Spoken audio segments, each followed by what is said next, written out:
Hey guys, welcome back to Critical African Thinking. As you know, this is a place where we examine everything under the microscope of logic to ascertain what is most factual and logically consistent. So, back again with Stanley, where we're going to be talking about, as I said to Stanley, my newest obsession, which is the Israeli Palestinian conflict. I think there's a lot of things to talk about this because of the ongoing genocide which is taking place in the face of the world, and the world seems impotent to do anything about it. I mean, never again is happening, and you know, it's happening, and the world cannot stop it. I did not think that something like this could happen. Now, there has been a lot of propaganda surrounding this conflict, especially from the Israeli side. And that propaganda is sort of melting away, it's fizzling away because it's so obvious at this point that you cannot deny what is going on. You cannot deny the ethnic cleansing, you cannot deny the genocide that is going on. So much so that members of the Israeli government or previous members of the Israeli government, I think like there was an ex Mossad chief who is now saying that what's happening, what Israel is doing is a genocide. There was a former prime minister, I think Ehud Barak or something, who has said what Netanyahu is doing is a genocide, it's ethnic cleansing, and so on and so forth. But aside that, there are there's some Zionists who have, in so many words, admitted that Israel is losing the propaganda war. Why there needed to be propaganda in the first place is baffling to me. I think the truth should suffice, but this is where we've gotten to in this conflict, where you have to try to shape narratives. I mean, going into this conflict, I was very much pro-Israel. I mean, they were the good guys in my eyes. All the standard rhetoric about Palestinians being terrorists, I believed all those nonsense, right? Until this conflict started, and okay, I began to see some other viewpoints. I began to, and it just shattered my worldview. Like it upended everything I knew about the Middle East, about the foundation of Israel, and so on and so forth. So we've got a lot to talk about today. Lest I talk too much, let me just bring Stanley in. Stanley, how are you doing? I'm doing well. How are you? Good, good. It's been a while since we had a conversation like this, so hopefully we'll be much more consistent going forward. So, what do you think about Israel and the way it's handling this conflict in Gaza? Well, I think Canada and the EU pretty much will speak for me. They're basically saying they'll recognize Palestine if Israel can't rein it in. I think they are going a bit too far. Mm. But what does recognizing Palestine mean at this point? Because what is Palestine at this point? The two-state solution was predicated on the 1967 borders, which at this point, um, Gaza is so small. The West Bank has been balkanized. There are too many Jewish Mhm. settlements in the West Bank at this point that even a two-state solution doesn't seem feasible. So, what exactly is Canada going to recognize as Well, Palestine? it's not so much Canada itself. It's basically, them recognizing Palestine in the context of the UN. Okay, Mm, essentially, what this message is hey, look, Israel, the world is starting to look at you closely and judge you. EU, Canada, they're not chopped liver. Uh, Having, you know, uh, two entities recognizing Palestine pretty much gives them some legitimacy and some negotiating power. So, does it mean anything? Does the EU have that much leverage, considering that the US is solidly behind Israel? I mean, Trump has said he's going to sanction Canada, or he's going to the trade deal with Canada is going to be in jeopardy because of Canada wanting to recognize the Palestinian state. I mean, the US has vetoed every attempt at the UN to create a Palestinian state for decades. The US and Israel have been consistently the only two states vetoing that, voting against the formation of a Palestinian state. We've seen the ineffectiveness of the UN so far in trying to reign in Israel. So what does this do? What does this do actually? This recognition of Well, state of it starts a trend, and as powerful as the U.S. is, it is not an island. Canada is literally one of the U.S.'s top trading partners. Mhm, Having the EU and Canada, and who knows who else will jump on the bandwagon in mhm, a UN stage. It may be, too little too late, but um, what I think sometimes what people like Donald Trump don't realize is that while the US is very powerful, um, there is a whole other world out there. And mhm. it is, you know, essentially Israel is running out of friends. Yeah.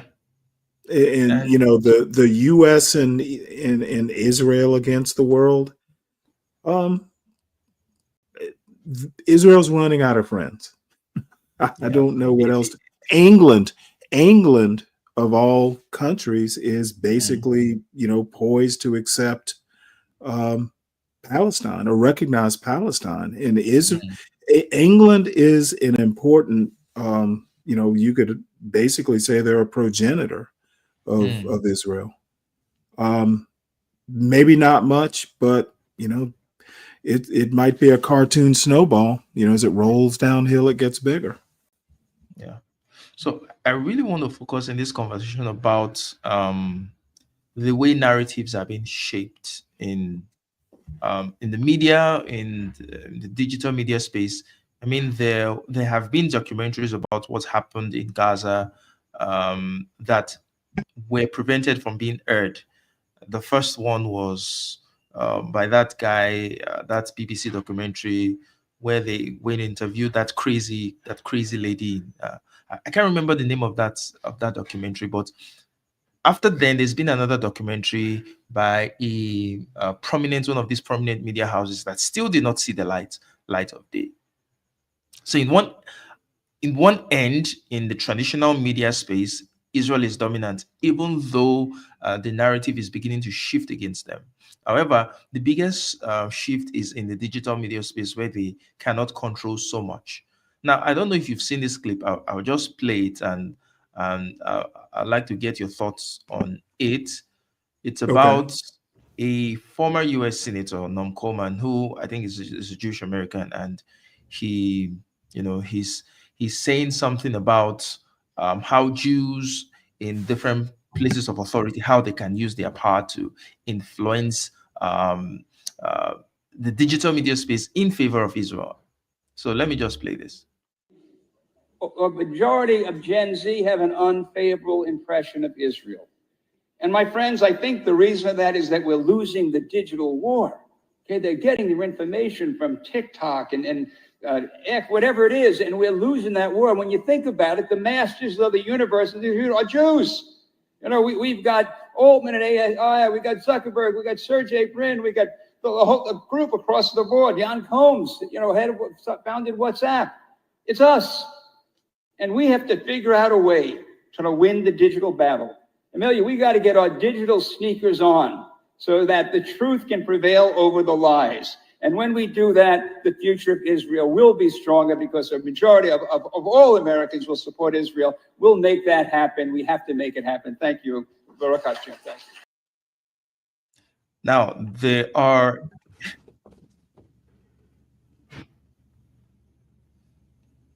something else is still playing. Well, I don't hear it on my side. Okay. I think it's something I opened on Norman. Um,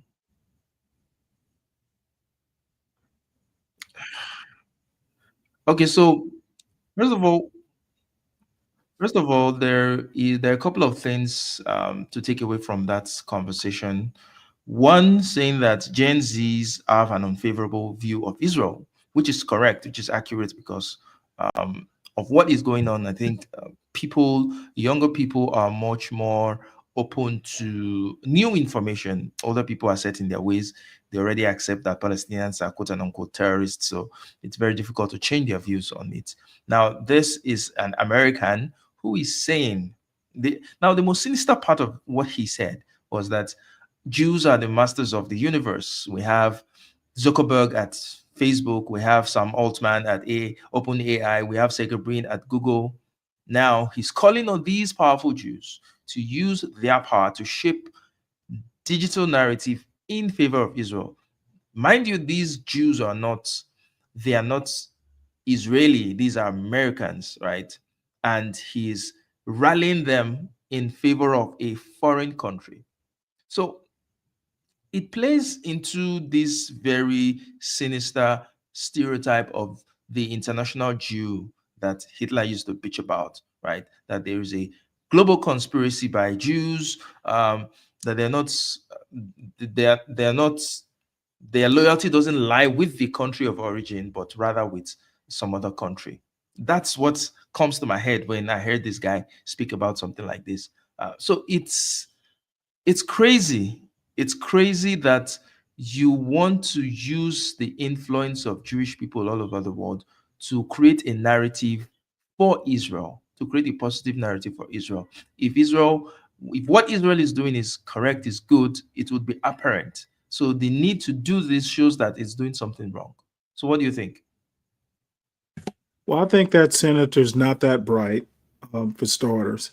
Uh, you don't play into a stereotype by saying masters of the universe. That's his first mistake.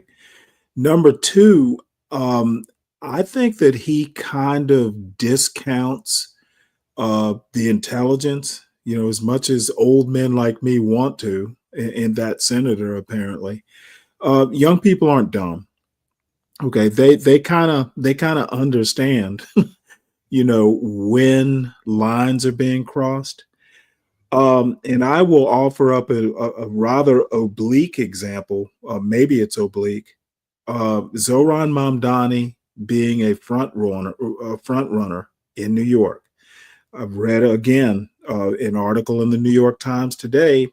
The Jewish population, I assume the younger Jewish population in New York City, they support Mamdani, who is not pro-Israel. Who is I, Muslim, by the way? well, yeah, but I mean, and that's the irony. I don't think that senator is actually reading the room very well. New York City, you remember what Jesse Jackson called it years ago? You recall the H town? No, I Oh, don't. I'll send you a link one day. Look, if you have um, Jewish voters in New York City supporting a candidate who is a leftist, he's a democratic socialist who basically is, hey, Israel is going too far.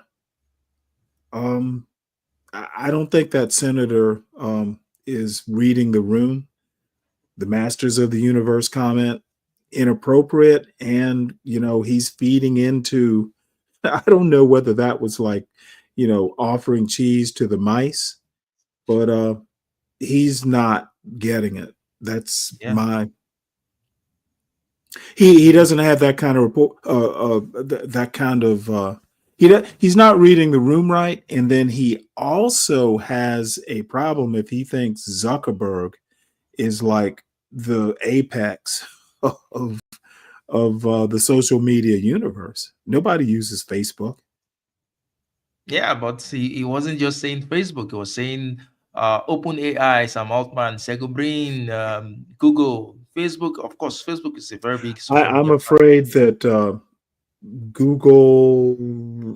Look, there's the FANG. You remember that term? Facebook is just one of what, five, four? Mhm. They're one of five. Apple's not thinking about what Zuckerberg is thinking. Zuckerberg doesn't have the power he did, say, 10 years ago. He just doesn't. Yeah, yeah, yeah. The young people aren't using Facebook. I'll put it that Mm. way. True, true, true. It's mostly for old people now, and I want to bring you to a point that you mentioned about the young people not being stupid, that they actually know when a line is being crossed, and it seems that over time, in many generations, young people have been at the forefront of progressive things. I mean, Hmm. it might seem like it might seem like they are stupid, but they are not. They're actually. Now, this probably is the benefit of education, of being in a higher institution, which the right think that the right things that young people in school are being propagandized, but that's not true. If correct me if I'm wrong, but during the Vietnam War, wasn't it college students who were at the forefront of protesting Right. against Americans' involvement in that war? And now they Yep. are also at the forefront. So time and time again, it seems like those who are less experienced seem to have their pulse correctly on the issue, while those who are supposedly wiser, who are supposed to be wiser, the older generation, are stuck in their ways and they're just floundering. Why would that be? I mean, why do old people not understand that young people can read? No. well, number, well, why no, are no. why are Number older people one, getting these things who wrong? who trained who? Look, you know what? Sometimes, my 19-year-old, I'll go, damn, you read that room right. I mean, who trained my 19-year-old? It was me. Mm, You tend to train your successor. And again, I'm going to go back to Mom Donnie. Mom Donnie's 33 years old. yeah. Okay. And he is a front runner for mayor of the biggest city in the country. And old people like Donald Trump is thinking about interfering. Eric Adams in his 50s. Who knows how old Cuomo is? These people are highlighting Mom Donnie being too young, not ready yet Mm, he's leading. Okay. We have to be very careful. We have to actually kind of get out of our ruts. Mom Donnie's leading. The Jewish vote in New York City is not, they are not protesting Mamdani. They are basically, you know, they don't have a problem with his mm, stance. mm, Okay, I think it's the Donald Trumps, and I don't want to bring in move into that kind of politics, but I'm just saying that these sextagenarians, septuagenarians, octogenarians, they're not getting it. mm. And for But that why? matter, Why? Why? Netanyahu's not. I don't know. I think they are. Look, me being a brand new septuagenarian, sometimes we're slow on the uptake. I think Mom Donnie is a bellwether. To be Mm, honest, if he winds up being mayor of New York, and it again, it's a different show, but I think he is actually that canary in the coal mine. Maybe that's a mm, better term. yeah. Um, the Jewish vote in New York City means something. They Mm, do have, money. They do have resources. I just think that people are, the older folks are just kind of stuck in a paradigm. mm. And True. oddly enough, I don't think Trump is as at this stage. I don't think he's as entrenched in the ADL. I think Trump is a little bit more fluid than people might give him credit for. Is he really on Israel? Is he? I mean, he's Um, basically I, eating out of I'm not Netanyahu's saying I'm palm. not saying his mind has been changed, but Trump, of all people, is pretty good at reading rooms. Yeah. Yeah. And Okay. I would be willing. I'd be willing to bet he's probably went, "Hey, BB, you know, win is win." Look, people going to get food or medical aid being in peril. What is up with that? Trump, Trump, if nothing else, he sent a special, some sort of special envoy to actually be on the ground in Gaza and look at what's going on. This was just last week. Mm. Even Donald Trump, um, you're sending people, some like an administration representative, a special envoy into Gaza to have a look at what's going on. Mm. To me, that's eyes on the ground. Yeah, yeah. But what's Israel's end game here? What exactly do they hope to achieve? Do they really think that they could commit ethnic cleansing and genocide and get away with it? Well, they're getting away with it right now. Do they think that they could actually do this? I mean, we talked about the plans before we started the show. We talked about the plans of Israel to take over Gaza. What happens to Gaza's 2 million residents? You know what? I don't have an answer to that question, but I do have a feeling that there's gonna be um, there will be a reckoning. And the older I get, I'm a firm believer in what comes around goes around. I honestly, and I hate to sound so cynical, I think BB's just trying to avoid the inevitable. He is in a bit of legal trouble. And Mm. I think the more he, asserts the need that he needs to be in control, steering, the events, um, time is running out. Um, even if it runs all the way out, this will end. Yeah. And I think BB and specifically Netanyahu is trying to run out the clock, and I don't think I think he's going to run the clock out, and there really is no end game. I don't think, to be honest. I honestly don't think BB has any clue what happens. I think what he's trying to do is keep adding overtime. To use Mm. these horrible sports analogies, he doesn't know what the end game is, and he's delaying the game. That's Mm. my personal opinion. So I want to highlight a fundamental difference between Israelis and Jewish people in general. I find I find Jewish people, especially those in America and maybe in Europe, other parts of the world, to be very, very reasonable, amenable people, selfless people. I mean, many of the people championing these protests against what Israel is doing in the Western world are Jews. So they understand that what Israel is doing is wrong. But it seems like the Jews in Israel are like, I don't know whether it's something is happening to Israelis. It's a broken society. I mean, there are people literally stopping aid trucks from going, vandalizing aid trucks that are going into Gaza to prevent starving people from having food. There are Israelis who mount a party overseeing Gaza being bombed and they're jubilating, they are rejoicing. There are polls after polls showing that a majority of Israelis support ethnic cleansing in Gaza. They support that everybody in Gaza be killed.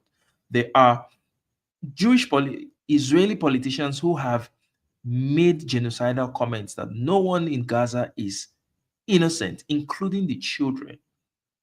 When Yeah, you I saw look that. at the fact that these two groups they share similarity in terms of the same religion, the Jews in Europe and that in the Middle East currently, and you see it's almost like a polar opposite of what the way they are behaving, and then you ask yourself, what the hell is going on? I've made this argument before that Israel is a perfect Middle Eastern country because it's just like its neighbors. It's a theocracy. It's a ethno supremacist state. It's a religiously fanatical state, just like its Arab neighbors. It claims to be a democracy, the only democracy in the Middle East. But the way it carries itself, the way it acts towards minorities, is no different from the way some of those other Arab states bordering it, the way they act. So what's going on? Is it the Middle East that's making the Israelis act in this way? Is it the environment they find themselves that's making them this, you know, just horrible, horrible, horrible, horrible people? No, I think it's bunker mentality. I think within Israel, they are being spoon fed a narrative.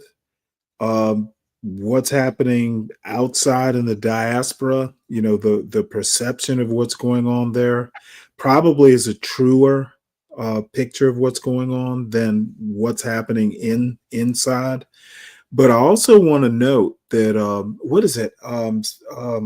Egypt, is it Egypt, Saudi Arabia, and maybe it's Turkey? So there are three pretty much Muslim countries. I know one of them's Egypt, Mm. and I think the other Saudi Arabia that are also on Hamas to, hey, you know what? It's over. Give up the hostages, uh, cede power. So there's also some pressure being exerted on Hamas. I think that it's one of these things, and you have to understand, I am nowhere near the expert you are. You keep up with this more than I do, but I actually think it's going to be external pressure that actually winds up carrying the day. England, Canada, EU. United States, who knows what Trump is going to do? You've got Egypt. I think it's Saudi Arabia, and I forget who the third country is. It's not Jordan. Mm. They're external forces that are kind of going, "Hey, what are y'all doing?" Now, I don't know whether I hope it carries the day. I hope you know. I would think Saudi Arabia carries some weight, even if Egypt doesn't. Um, I don't know what to say other than, both sides are going to have to give, and neither side wants to. I don't think within the cauldron, within the pressure cooker, these people are knee deep in this situation, and they're not seeing objectively. Neither side Mm. is really. Yeah, true, true. It's gonna. No, I honestly believe it's probably gonna wind up taking external forces, just like going, "Hey, what are y'all doing? We're gonna recognize. We're gonna recognize Palestine if you keep this up, Israel." Egypt, which probably isn't the best, um, um, pressure Egypt is point. neutered. Egypt is neutered from 2 points. Right, but I One, mean, you got Saudi, and I want to say it's Turkey, but I'd have to go back and look. I just took a glancing look at it, but Hamas is not in that strong in a stronger position, and I think Israel is just nobody seems to be able to stop Israel, least of all the United States. But I do think that you know it Israel is going to go too far, and is it going is to it go is too far. literally going to probably wind It's up gone too being, far. It's gone too well, far. you know what? They seem, like I said, they keep seeming to find ways to extend, the game, and I actually think it's going to come down to, the United States going, look, we're going to pull the plug on the money. We went too far, in my opinion. We should have been a lot more selective in the types of aid we're going to send you. But you know what? Um, it is what it is. You're right. It has gone too far. Unfortunately, I think it's going to all come down to Donald Trump, Yeah, hopefully, hopefully. I mean, and he's too busy building a ballroom. But maybe he'll pay attention at some point. he's too busy trying to hide the fact that he's in the Epstein files. So maybe this is not much of a concern for him right now. Anyway, Stanley, thank you so much for coming to the show Yes, sir. today. Um, Always a pleasure talking with you. You too. Maybe next Thursday you can think of something more interesting. Maybe we can pivot away from Israel Palestine a bit and talk about things happening in other parts of the world. Okay. Yeah, yeah. So All right. that would be all for today. Like, share, Talk to you subscribe, later. and I'll see you guys in another live stream. It's bye for now. Bye, Stanley.